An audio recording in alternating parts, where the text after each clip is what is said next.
we are about to be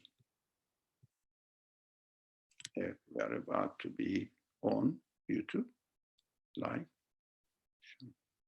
Okay.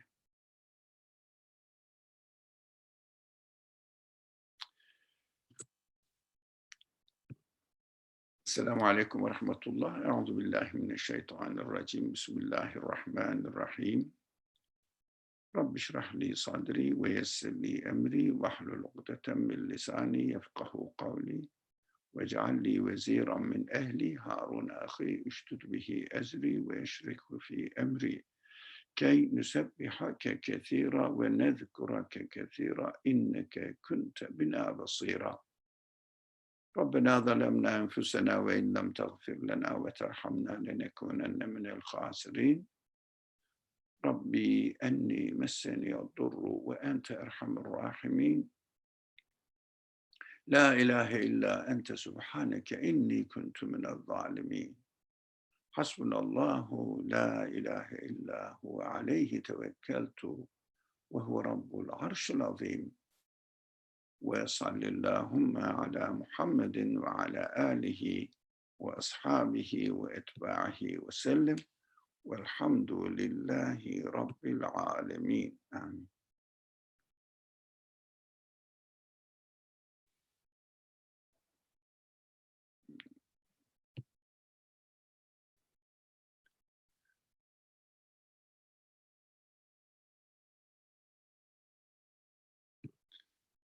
Small problem.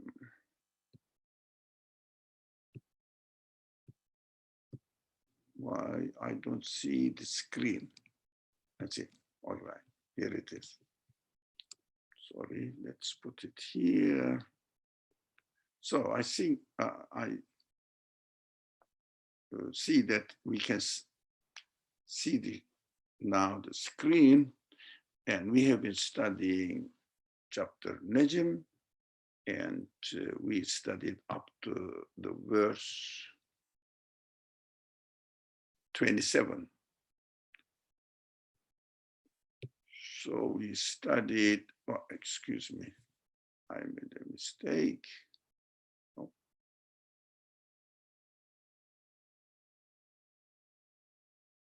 Okay.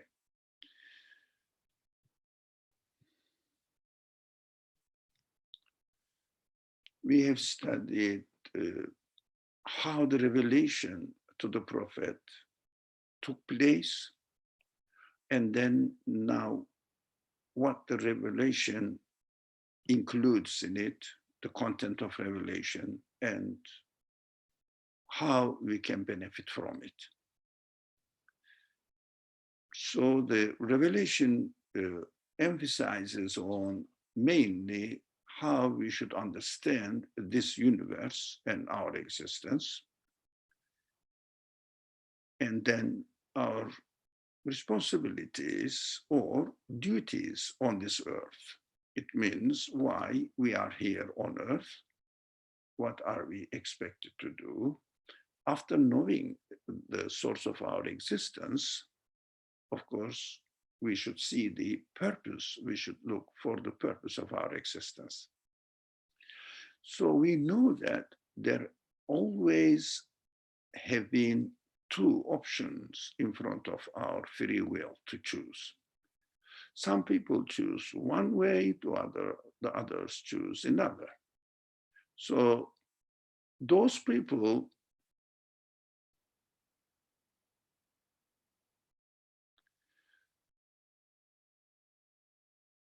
who do not want to submit their existence, their being, to their creator, thinking that they have no creator, they just happen to be in this world by any chance or by any way, which may not be explainable, but they say that's how the things are. Take the universe as it is for granted, that it exists in this way, and I just found myself in this world as I am. So I cannot really bother about where I came and where I am going. They claim that some people may claim, I don't know who they are, of course, we don't know. We cannot pass judgment about particular people, but this is an option in front of me as well to choose or not to choose. And always there are two options. So these people say, well, yes, I have to take care of my life because I need some things from this world in order to make my life comfortable. Uh, so they say, I have no time to consider where I am going. Everybody dies, so will I. Since death is inescapable, why should I bother about it? And some people even go further, claiming that when you die, when a person dies, they feel nothing. Oh, of course, it depends on the description of death. In our classes, we always emphasize that human beings have two substances within themselves. One of them is a material substance, which is represented by human body. The other one is human senses, feelings, what makes me a human being. Of course, starting from, which is extremely important, I keep repeating that we should never forget we have consciousness. Starting from consciousness, reasoning power, and all sort of our feelings, human feelings, everything you can imagine. Not only five senses of seeing, hearing, smelling, etc. No, the human feelings, thinking, wondering, worrying, loving, hating, being disturbed, happy moments, crying, laughing, endless human senses. So we understand that our body is made up of matter, and matter is subject to change. But at the same time, we can check ourselves that although the capacity may increase and decrease, but the nature of our human feelings, which is called human soul, never change. Human soul never changes. It means I have two contradictory substances within myself as I am conscious of these contradictory substances. One is my body is continuously changing, subject to change, and I cannot stop it. I don't know why it is changing. But at the same time, my feelings never change. Although, for example, in my old age, as the Quran describes, my world is getting narrow. It is a beautiful description, figurative description in the Quran. There are many, many figurative descriptions in the Quran, which really amazes me as I study them. The earth is getting closer and closer around me, as the Quran describes in chapter Anbiya, 21st chapter of the Quran, somewhere around 40th verses, 40, 41, 41st, 42nd verses of chapter Anbiya. You can see that earth is getting narrower. For example, I can see that my earth is getting narrower on me. It's beautiful. I cannot see far. I cannot hear a lot, my earth. And also my tastes are getting narrower, although I want to practice them. The desire to practice them within me is fully acting, functioning, but getting closer, closer. My movements, my going up and down and running, I cannot run anymore, is getting narrower. I mean, shrinking down. I feel it. I say this is a beautiful, very realistic description of my life. I cannot expand my word, but my word gets closer and closer until when? Until I die, my body goes into my grave. Oh, yeah, that is so narrow it becomes. And then my body rots there. How about my feelings? My feelings are not subject to change. They are as they are, although their functioning may get narrower, or I can work on them and develop them, but they are there. They are still there. My consciousness always wants to love whatever I loved so far as much as I should see, I should experience it.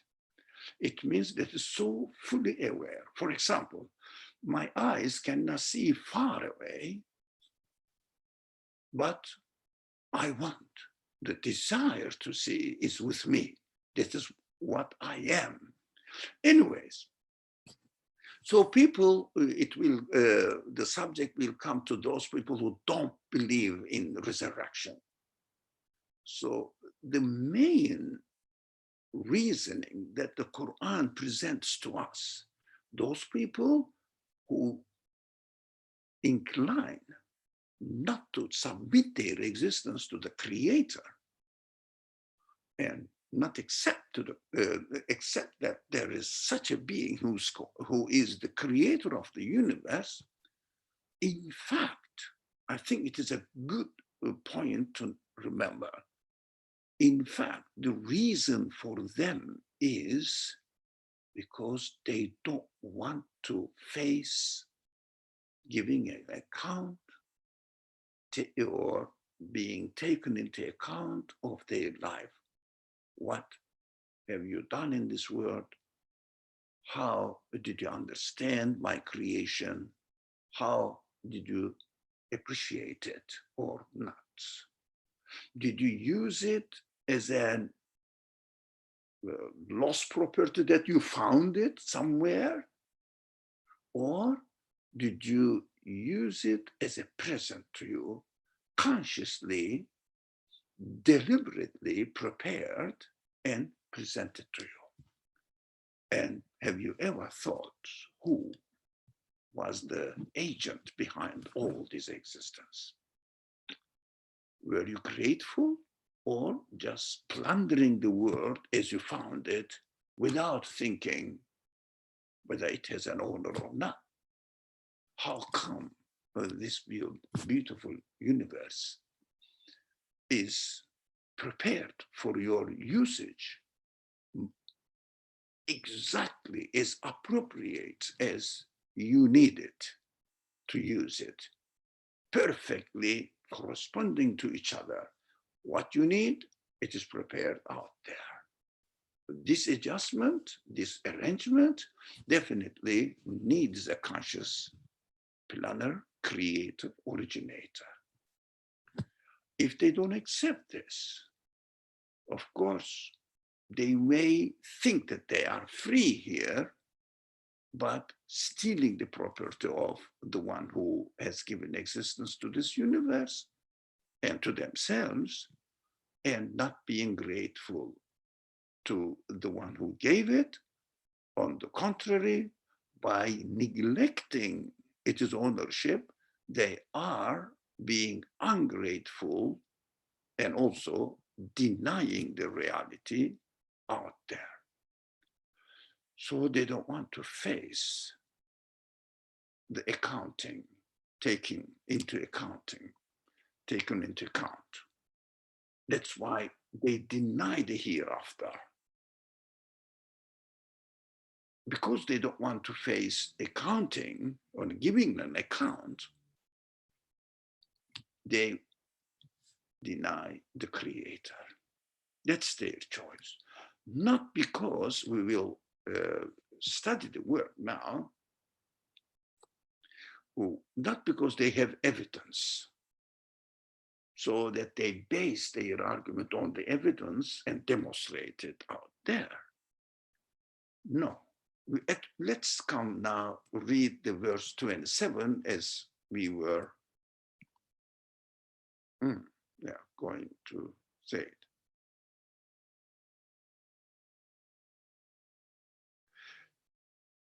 Now, 27. Those who deny life to come give the angels female names. What's that?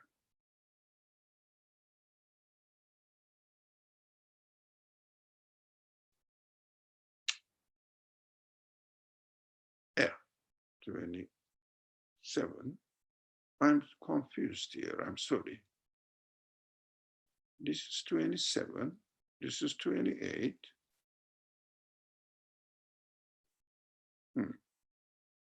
I'm confused here. ولله ما في السماوات وما في الأرض ليجزي الذين أساءوا بما عملوا ويجزون. Sorry. Let me do something. Excuse me. Okay. Let me do something.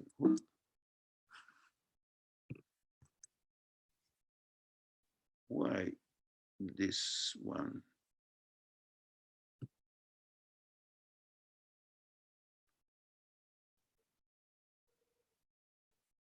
Okay. So, 27. Am I confusing? Let me put my glasses.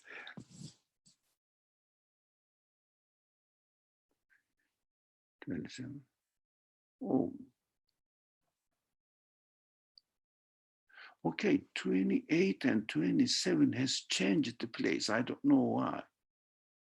That's why the Arabic origin and the translation doesn't match. I am confused. The 28, this one, 28, this one I highlighted. I am hoping that you are seeing it. My highlight. Do you? Somebody confirm it, please? Yes, okay. So,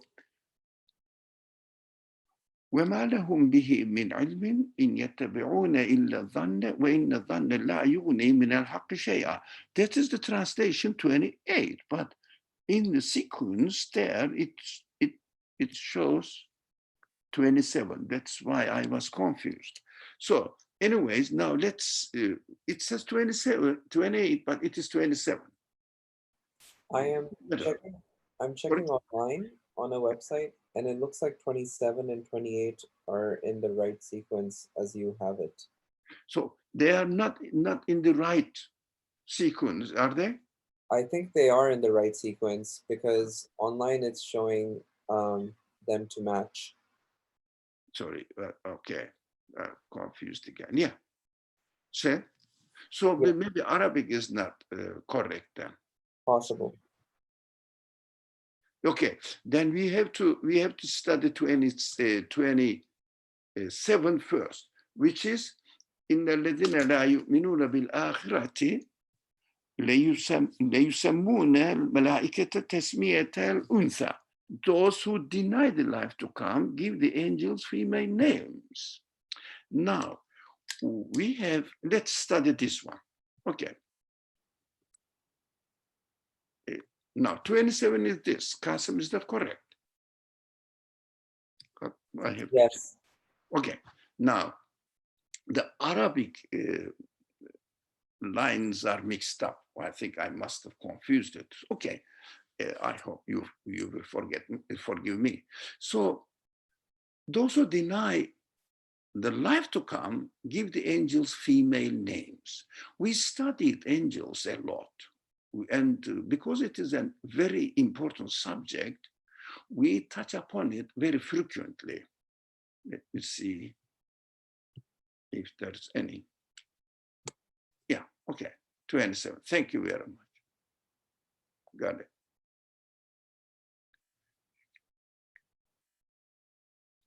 Okay. Here we go. So it may be a boring thing for me to repeat again and again. For you, it's not boring for me because I'm amazed with the Quranic understanding of angels, not legends, not cultural understanding of angels. Cultural understanding of angels are really confusing me and doesn't make sense. But Quranic understanding of angels, everything glorifies God, and this is represented by angels. So they personify the angels. Why? Because it is a little bit different subject. I'm sorry, a little bit difficult too. It may go against what you have heard so far about angels, but be patient with me. And in the course of time, we keep repeating the foundations of the belief in angels in this class. But those people who join us recently, then because we have been having this class for 10 years, I'm very glad.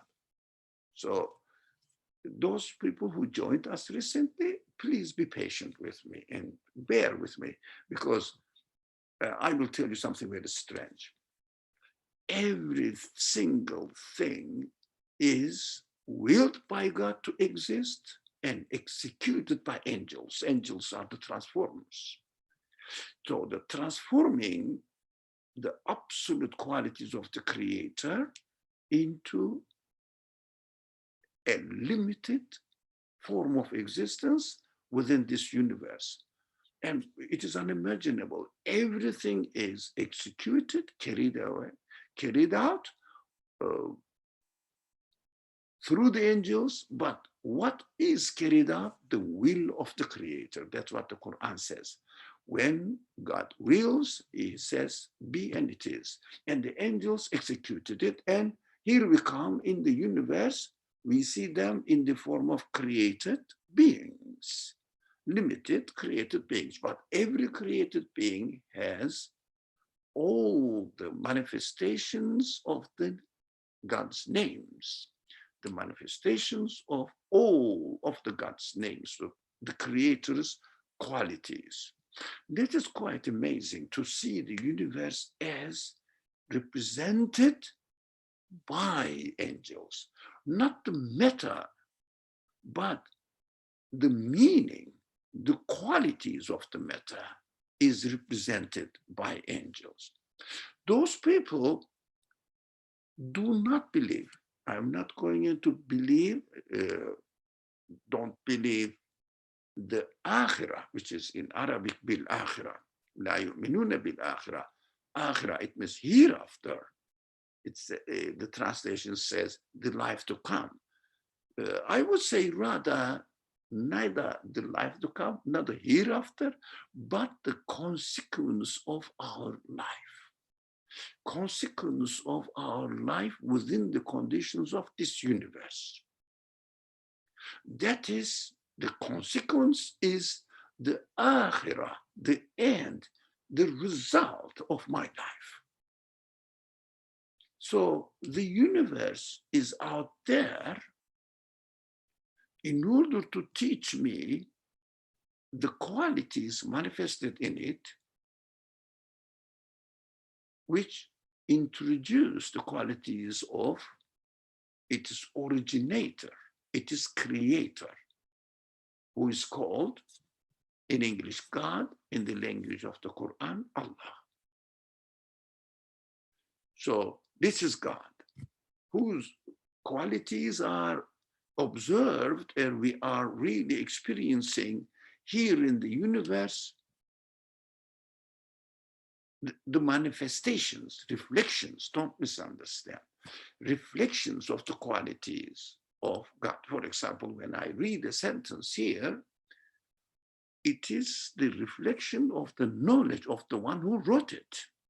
So I see some signs on the screen, but it carries the meaning that the author of this sentence wanted to convey to me.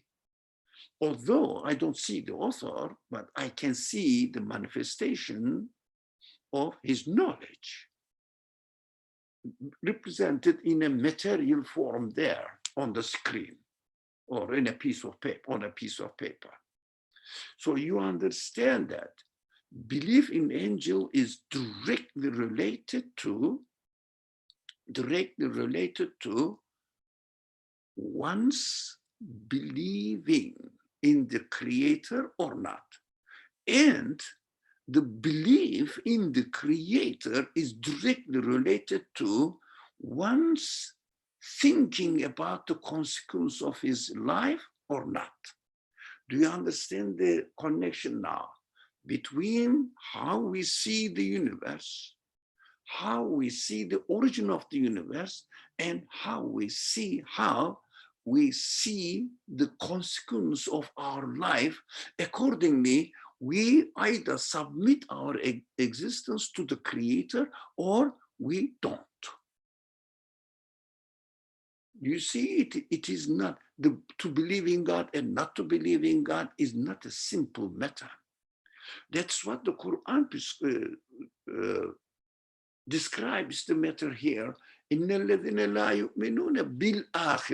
Those people who do not believe in the consequence of their life, that they are going to be taken into account, what they do, they identify the angels in a human form, something, a matter, female, male, some material beings, or something strange beings, but nothing to do with, be careful here please, executing the will of the creator, so that the universe is the result of this execution of the angels.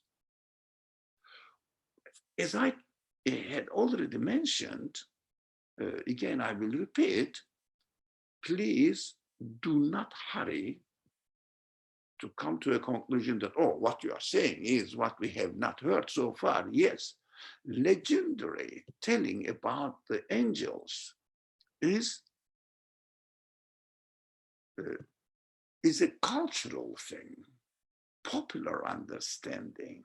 But you are intelligent people, so that you come to this class, it means really you really want to learn the basis of your belief.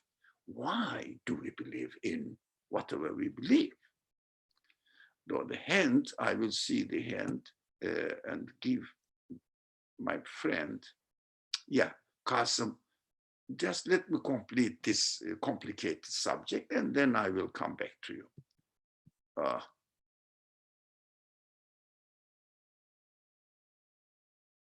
Okay. So you understand the relationship between why those people name female or male, doesn't matter, but usually the people call this kind of things female names because they want to personify it. Why? They don't want to see the linkage between the will of the creator and what is created in the universe. Because they took the universe's existence for granted. It exists by itself. I don't need to assign any creator to it. So they don't really try to see the meaning in the existence of the things and their perception of this meaning and question, what do all these mean for me? They don't want to question. They say, this is natural happening like this, that's it. So what are the angels? Oh, something like, I don't know, fairy tales, something like that. They just joke about it. And They don't believe that nothing exists apart from the material beings. They don't believe that the universe in its existence, all the parts of the universe in their existence have some meaning. This is just haphazard happenings. That's so simple according to their approach or appraisal of the universe. Simple, but it naturally happened in this way. It looks like wonderful, but meaningless. If something is meaningless, it may look like wonderful, but it is good for nothing because it's meaningless. You may bring me a machine, looks very sophisticated, complicated, but I cannot really use for anything. It has no meaning for me. So it has no value for me. Just entertain it, use it, and benefit from it as much as you can, and take care of your life. Never think of the result of your life. What am I doing in this world? What is the purpose of my existence? Do I exist just accidentally like this? Am I the result of an accident? And everything in my being, material, bodily, or emotionally, feeling-wise, intellects and consciousness, reasoning, questioning, wondering, all these qualities are pointless. I'm just a result of a matter. Can the matter be the source of my existence? Do they have these kind of qualities? Now, these people disassociate the creation from angels, and they as if mock about it. They just ridicule by saying the female angels belong to God or something like that. Because they are not serious people. They are not serious, the thinking people. So do you see the, please be careful here. We have to be careful, all of us. Do you see the linkage between not believing in the hereafter is not believing that the universe is or has a creator? No, not believing in the hereafter or not wanting to believe, to admit that there will be a consequence of my life results in denying the creator. Not believing in the creator, denying the creator, results in mocking, taunting about the existence of angels and playing with it. Do you understand that? If you tie up these 3 points, actually 4, not believing that the universe is created, therefore there is no creator. Not believing the consequence of my life because I happen to be accidentally existing in this world and accidentally disappear from the world. So the universe has no meaning, no purpose. So angels are nothing but mockery for me. So saying female angels belong to God, this kind of thing. You understand this, but you might have heard that there were some tribes during the prophet's life. These tribes used to name their idols with female names and describing them as female angels. It may be the case, but for the moment, I have no knowledge of those tribes. I have never seen such people. I've never seen any idol which is called with a female name. And I've never seen anybody calling all these idols in or with female names and angels. So the Quran speaks to me right now. I have to understand it within my real life conditions. I hope this verse makes makes sense to you, reasonably acceptable sense to you, which represents the reality of human attitude, and also especially those people who don't want to submit their existence to the origin of their existence, which is the creator of the universe. Now, I'm done with this verse. So my friend, where is my friend? Qasim, he wanted to speak. Where are you, Qasim? I'm here. Oh, yeah, please go ahead. I'm done. I'm ready to listen to you now. Your comment or whatever question, whatever you want to say. Everybody is welcome. And by the way, you can say, you can speak, and you can express yourself, questions or objections. It is a free.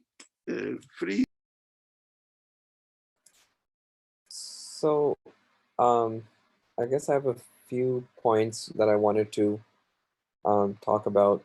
Some of them are comments and questions, so we can do them one at a time. My first one is, so I'm thinking through this logically, that anyone who would deny life or deny creation, therefore denying the creator, um, theoretically, one would assume that they would also deny the existence of angels, um, unless we're talking about a segment of those who, instead of denying the angels, or perhaps after denying the angels, or the existence of angels, um, prefer to sarcastically associate or assign, some sort of existence, as you mentioned, through mockery. Um, and if I'm understanding it correct, so far, based on our discussions up until this point, um, almost every verse seems to have a very logical way of explaining why someone who denies something tends to act in a particular way. For me, mockery, um, and the only thing that makes me understand it, that one would behave in a particular way, or as per the verse, give the angels a female name, um, of mockery would be, okay, yes, it is human behavior. I can try to reflect within myself and say, yes, um, a person mocks um, in certain circumstances, and therefore this can be the reason why one would give an angel a female name. But then the part that makes it even harder for me to understand how or why, is like, what does it mean? And I know you've explained this, like, what does it mean to give something a female name? Is it associating or assigning some sort of creation, ability to create like quality, to this actor? We can not necessarily an actor, but um, whatever we understand of angels in that scenario. I hope my question's clear, or my concern somewhat obvious. To be honest, the question I was trying to follow your beautiful comment, but the question is not very clear. Uh, just state the question, please, to me. So, I guess first question is, for someone who denies life and denies the creator, wouldn't they logically deny the existence of angel? Oh, No, it is a mockery, I said, because they don't believe in the creator, but they hear from those people who believe in the creator uh, as a male being. Because in Arabic or in the general culture, God is presented as a male being. This is culture. It's not Right. true. This is not true. This is obvious. It's nothing to do with male and female because it is the creator. You cannot describe the creator with anything, any description belonging to this universe. It is obvious. But they say if he's a male being, he needs some females. That is why I see that this naming the angels with female names, I see that this is a mockery about the existing beliefs or religions, especially monotheistic religions, saying that, I mean, it is a laughing stock for them. They think. And they believe in God, who is a male being, and he needs some angels, female angels, so he will entertain his life. Of course, we understand that it doesn't show that their belief in angels, their belief in the creator, but that is why, according to my understanding, as a result of my going through the sources, other sources, etc., coming to a conclusion that this attitude that the Quran describes here can best be understood as mockery. So, That's uh, the conclusion. is it fair to say that names here in is to be taken a bit more literal than how we typically study the word name as qualities? No, I don't think the qualities, but because they don't mean that they believe in angels and they said there are angels, of course, and we have to name them with the female beings. But in other places in the Quran, we see that the Quran says some people assign female angels to God, females to God, and whereas they love themselves for males. It means, and the Quran says, what an unfair share. Because what they love for themselves, keep for themselves. And what they don't love, leave it to God. It means their understanding of the creator, although they don't believe exactly who the creator is, what the creator is, if there was such a being, if there was such a being, do you understand? He would be man and need some females, but we need strong man. That is the share between them and the creator on equal terms. You understand that making a division on equal terms means thinking or are not really thinking, not because they don't believe, but just making a kind of joke that he needs the female and but I need the strong ones, men ones. This kind of distribution which is demonstrated in the Quran, tells us that those people do not have a right understanding of the creator. You cannot compare the creator of the universe with any part of the universe. You cannot say male, female, and make an equal share between you and him God loves this, I love that. No, everything is from the creator if the universe is creator. If the universe is not creator, why do you talk about God then? Why do you talk about angels or such things, such beings then? That is the confusion of the unbelievers with, rather than their own thinking, they mock about the existing religious traditions. They make an excuse to justify their denial. If you, I mean, if it makes sense to you. That's why this cannot be a serious attitude from anyone. Now, you say, sorry, it makes sense now, but would you like to make further comments and questions, or for anyone, please, so that I will go to the following verse, which is I am done. complementary to this. I missed you, Qasim. Oh, I just said I'm done on my end. Others can Okay. ask.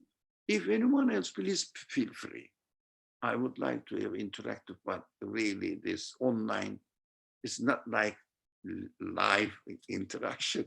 So I still try to fit myself into this as if I am speaking to you, but you are not real in front of me. And I can hear you, but you are not real in front of me. It's so strange for me.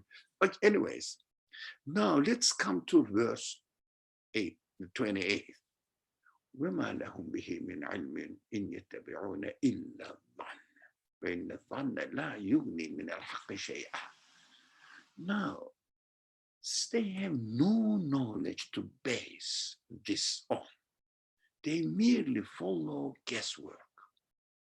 Guesswork is of no value against the truth. What does this verse mean for me right now? Within the civilization, within the culture that I am living, I hear many objections to believe in the creator. What does it mean for me now? The Quran says, oh, my creator comes to my help, my aid, and says, look, to me, Ali, speaking to me, Ali, look, what they say is nothing but just guesswork. It means conjecture. It means just guessing. Why? They say, oh, the universe might have happened accidentally. Have you seen anything happening accidental in the universe? Whatever you do, you follow the order. And the order is perfectly, firmly established. Within the order, you cannot show any accident. Where did you get this funny idea, which we cannot see an accident in the order of the universe? Everything is perfectly measurable. You can calculate it. You can see how precisely the order is established. Where is accident? Where is accident? Do you think that the wind is blowing accidentally? No, you can calculate it.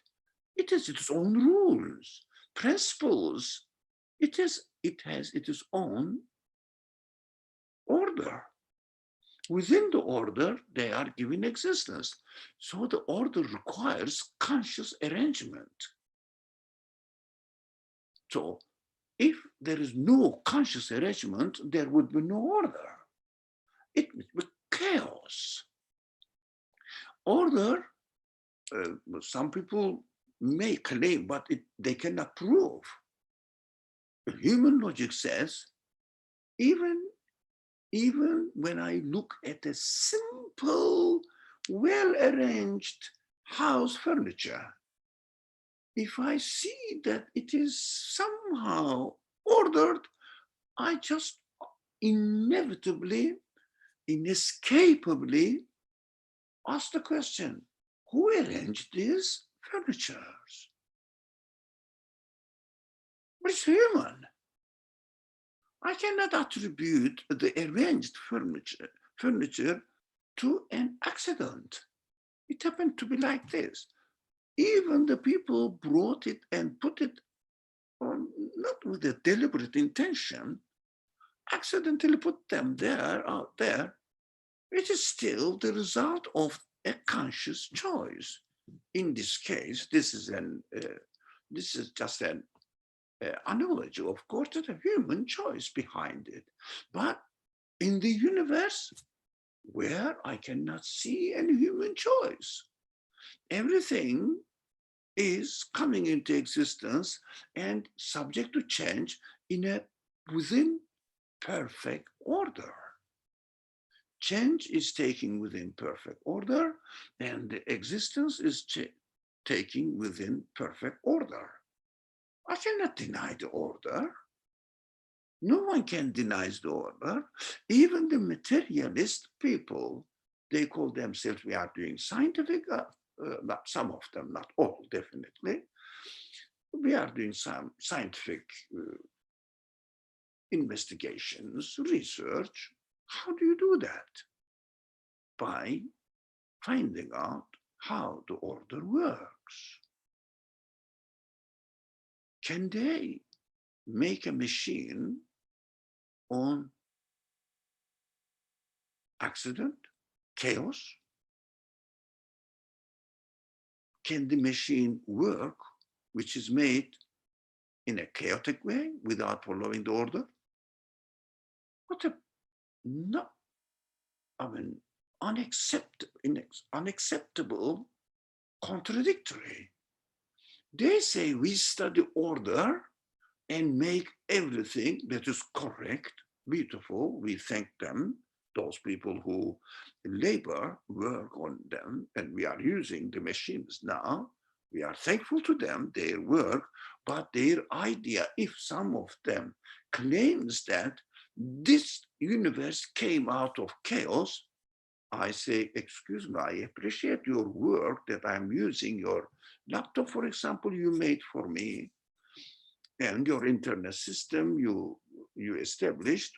I'm very thankful to it, but this idea looks not only nonsense, completely stupid, baseless. How do you know this is baseless? But because just, come on, show me anything in this world, any matter, anything within the atom or the particle which is acting accidentally rather than following the order, being subject to order. One point, we have to be careful. I may not be able to measure it now, but my not being able to measure it, my not being able to see it right now does not prove that it is happening accidentally. So the universe, in its apparent appearance, everything perfectly arranged, but in the very, very micro level, I may not be able to accurately measure it. So I use the approximation method. Approximation method gives waves this way or another way because I just approximated it because I couldn't measure it precisely.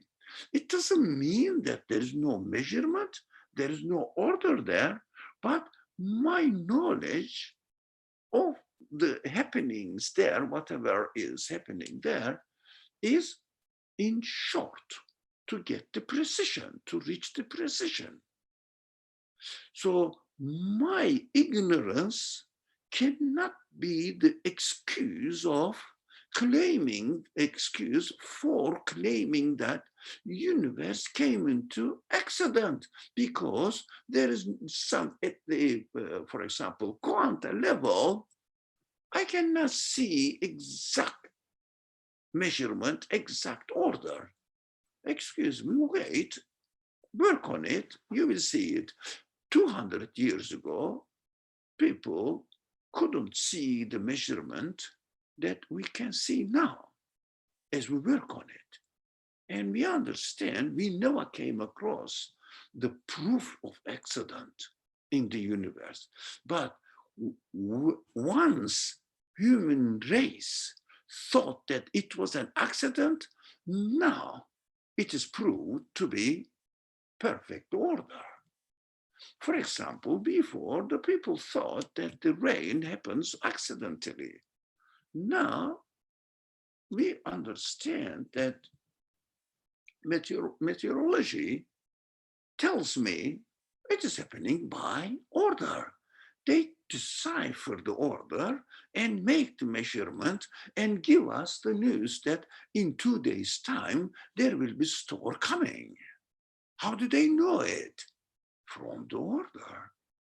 But hundreds of years ago, they thought it happened by accident. That is human failure, human shortage. We understand that, but it doesn't justify what I claim to be accident, that, or guesswork. It means it may be accident, but prove it. It may happen by itself. Oh, that's the big claim. Prove it, then atom can make itself, can come into existence by itself. Prove it, show me that atom has a quality to give existence to itself. But all guesswork. That's why we have to take this verse again. No, this way. Okay, this verse. If I catch it, I want to. Oh, come. sorry. Okay, I don't know how. Can I highlight it? No, it doesn't give me the option to highlight. Okay, all right. I couldn't highlight it. Verse 28. Since they have no knowledge to base their claim on, they merely follow guesswork. Guesswork means maybe it may, for example, the universe might have come into existence as a result of one atom, which were really, really very dense in energy and exploited, and by itself. Now, the universe might have been deliberately created, originated from one single entity, which Quran also says we created the universe from one single entity. I'm not saying science and Quran, I don't know, the science may change today because they claim something today, they may claim another one. So, but it may, but deliberately arranged one atom full of energy, yeah, deliberately given energy to this atom, deliberately created. The sequence of the acts of creation might have been taken in this way, because what I see, sequences of acts of creation, not accidental happening, deliberate arrangement. But it doesn't mean that this atom happened by itself. That is nothing but a surmise. That is nothing but a guesswork. Guess is of no value against the truth. What is the truth? Now, the truth, as far as the subject of this verse is concerned here, of course, the truth has many different meanings, depending on the context here. What is out there in the universe? right? What is out there in the universe? That is the truth for me now. I'm checking the time, by the way. I know I have to respect your time for iftar, so breaking the fast is important. I understand that. The truth is, here is the universe, evident in front of my eyes. Go and see, investigate it. See whether you can say that this universe doesn't need a creator, a deliberate originator to come into existence. It is self-sufficient by itself. It creates itself. Then I would agree with you, but show me in real terms. But on the other hand, I refer to it on many occasions and very frequently though, because it is very frequently claimed, and we hear this kind of claim around us. You show me that God created the universe.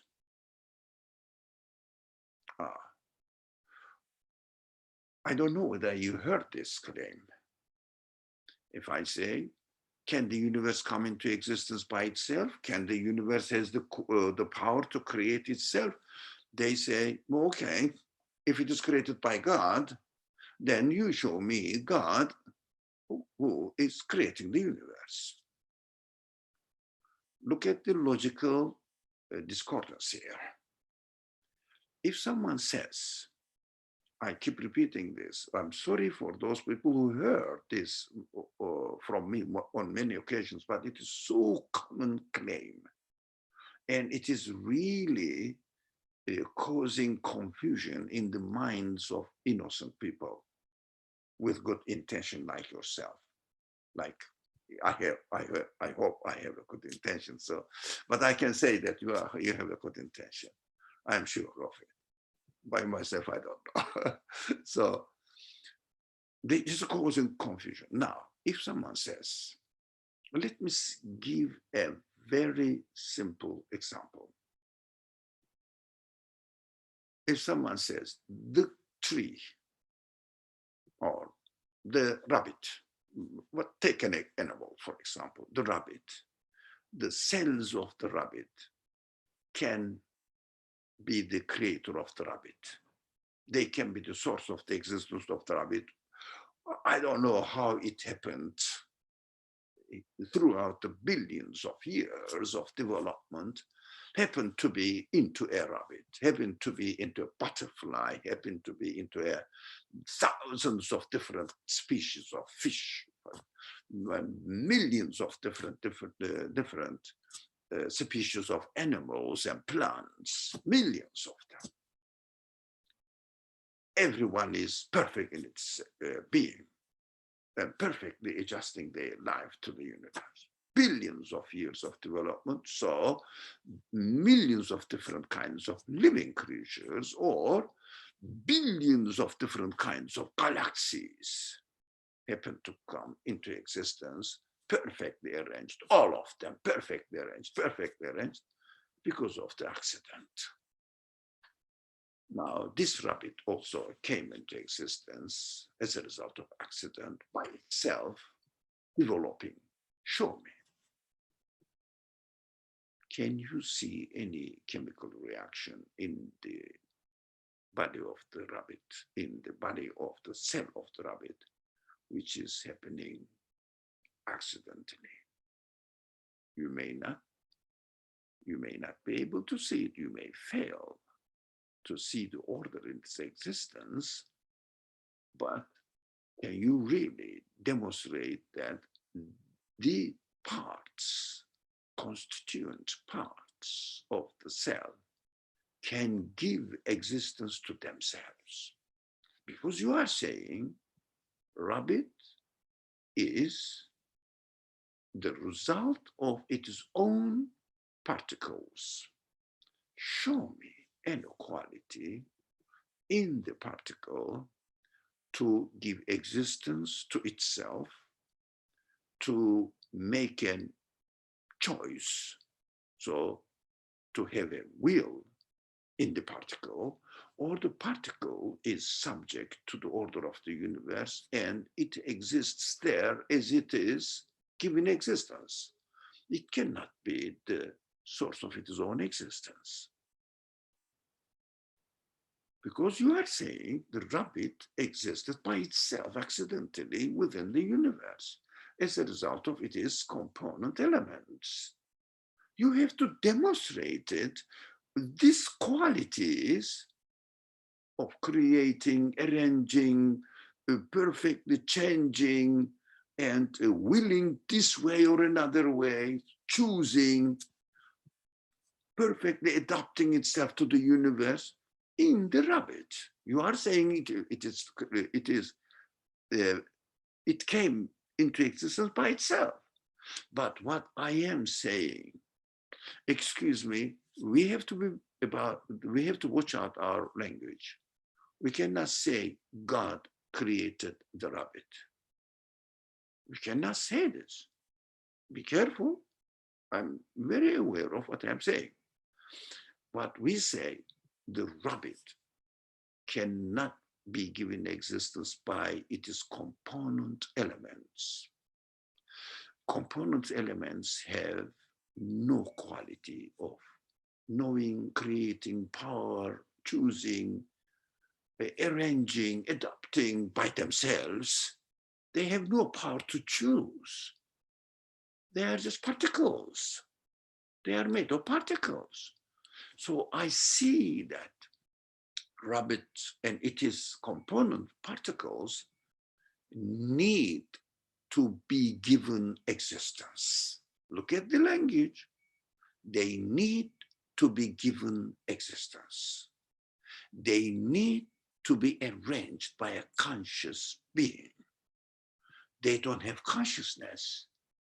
They don't have knowledge. They don't have wisdom. They have nothing for to project, to make projections for their futures. They have nothing. They are just matter existing within the order of the universe, and they are subject to the order of the universe. There must be an external agent, which is the source of existence of the rabbit. Now, this external agent is not within the universe because the universe altogether, like the rabbit that we are thinking about, existence of this rabbit, all of them need to be given existence. They cannot be the source of their own existence. So the whole universe, with its entirety, needs to be given existence by something which is not the same as the universe is, because universe needs to be created. So therefore, universe must have a creator, which is not of the nature of the universe, which is not like the universe, which is not a part of the universe. So I cannot get out of the universe or show you God, because my conclusion is the universe needs a creator altogether with all its elements, continuously changing universe. It needs continuously being given existence. So I conclude freely, with a rational way, the universe must have a creator, which is called in English God, which is not within the universe. I cannot show it in the universe because it is the creator of the universe. If it was in the universe that I claimed that it is in the universe somewhere beyond the galaxy, somewhere there, you will have every right to ask me, come on, show it to me, because it is within the universe. But I'm not saying that the creator is within the universe. The creator is my conclusion as a result of observing my universe and saying that there must be such a being.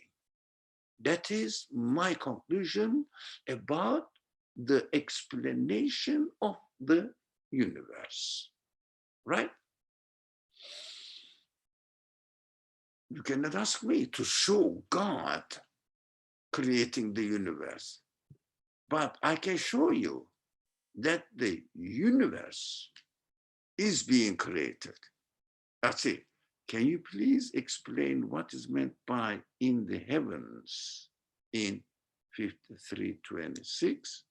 That was the subject of last week's, who asked this question? Sorry, excuse me, let me see this. Nada says 26, am I right? Yeah, but in the heavens.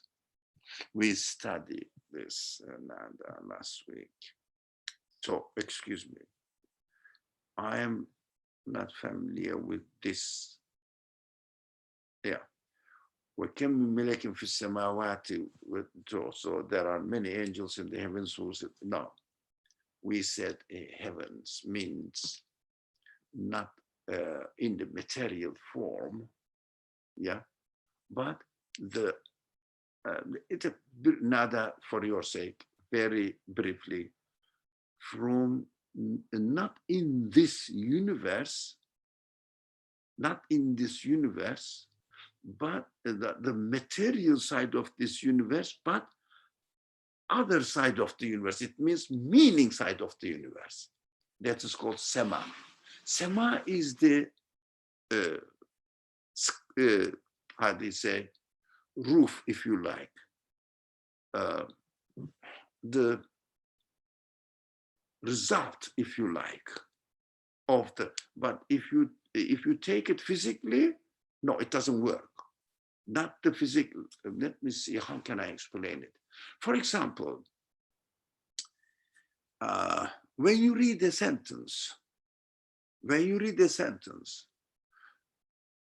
the material, let's say, make it even simpler. So the paper, you got a paper and there is a sentence written on it. Now, the paper is the earth. Do you understand? In this context of the Quranic language, the paper is the earth. The signs on the paper, the traces of ink, is the earth. The sema of this sentence is the meaning. Do you understand? Which is not the material side of it, but the meaning side of it. So the angels represent the meaning side of the matter. For the book, for example, a piece of paper which is written something on it, the earth is the matter, meaning of the sentences is the sema of the earth, sema of the paper. Does it make sense? A little bit, very briefly. I know it is, time is squeezing now.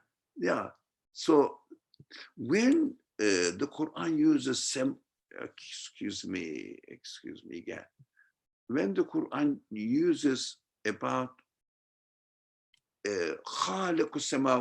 it means in the heaven, the creator of the heavens and the earth, it has two meanings.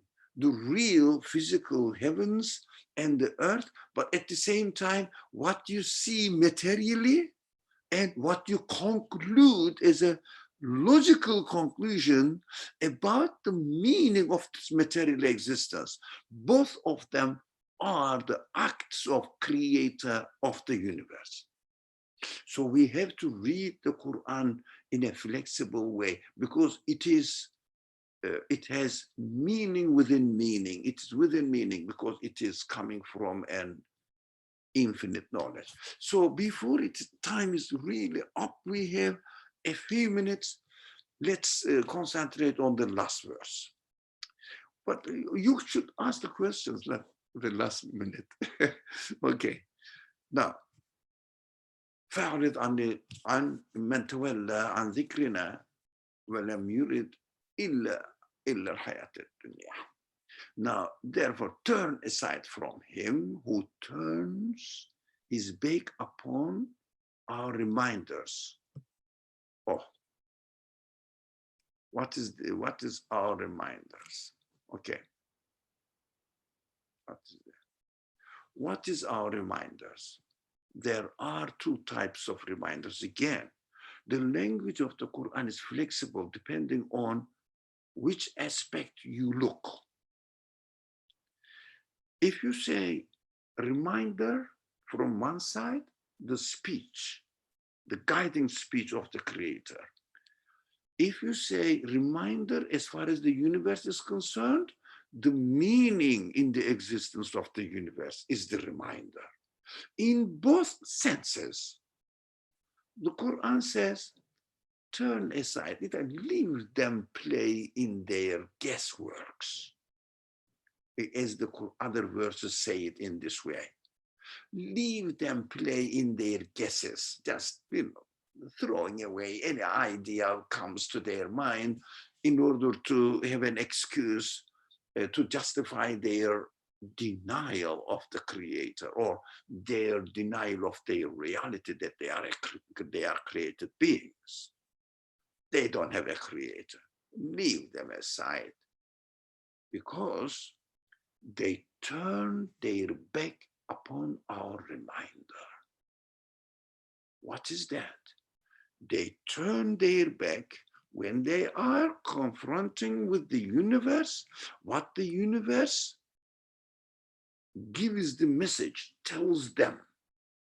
So they turn their back upon the reminder. It means they don't really see the meaning in the existence.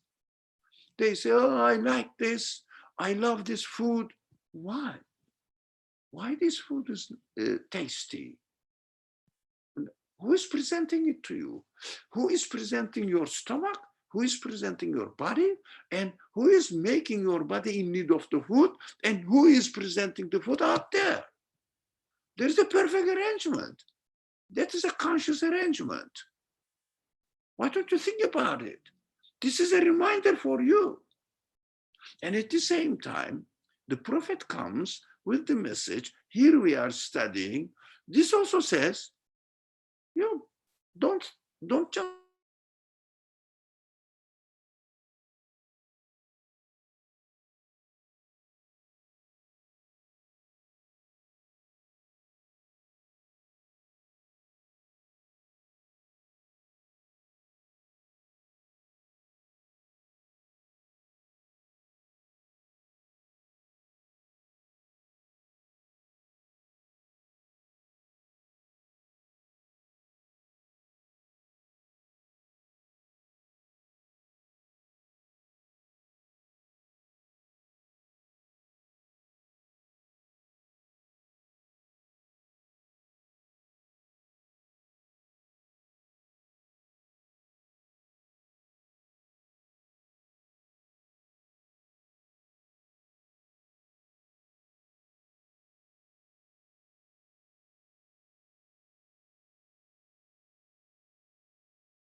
Inshallah, that will be all for today. He's unable to come back due to connection issues. Ramadan Mubarak to everyone, and thank you, and Jazakallah khair, and talk to you all on Saturday, if not Monday next week. Assalamu alaikum.